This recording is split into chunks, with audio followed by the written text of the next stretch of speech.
No more Shamu in the sky. The famous Southwest Airlines planes will be painted over in a few months after the airline and SeaWorld agreed to end their 26-year marketing partnership.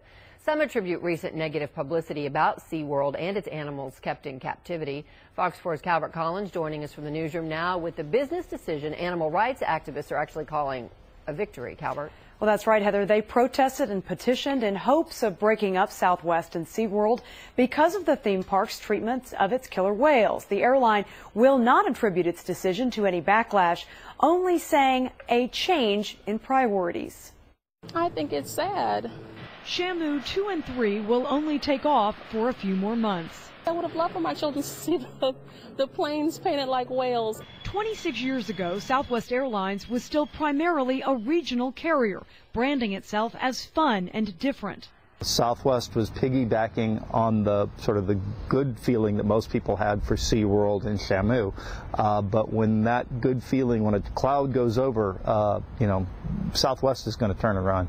But the tide started to turn on SeaWorld after a bull orca named Tillicum, seen here on home video, killed his trainer Don Brancho at SeaWorld Orlando in 2010. Last year, a documentary called Blackfish argued orcas don't live as long in captivity as they do in the wild. SeaWorld called the film inaccurate and misleading. The stuff that SeaWorld actually does to help out with wildlife I don't think was ever brought to light to show people what they actually do. In January, animal rights activists protested and delivered 27,000 signatures to Southwest's headquarters, asking the carrier to end its SeaWorld support.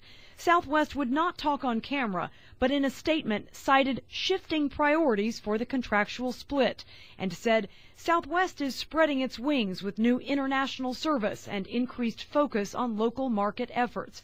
With an increasing international visitor base, SeaWorld is looking to focus on new and growing markets in Latin America and Asia, among others.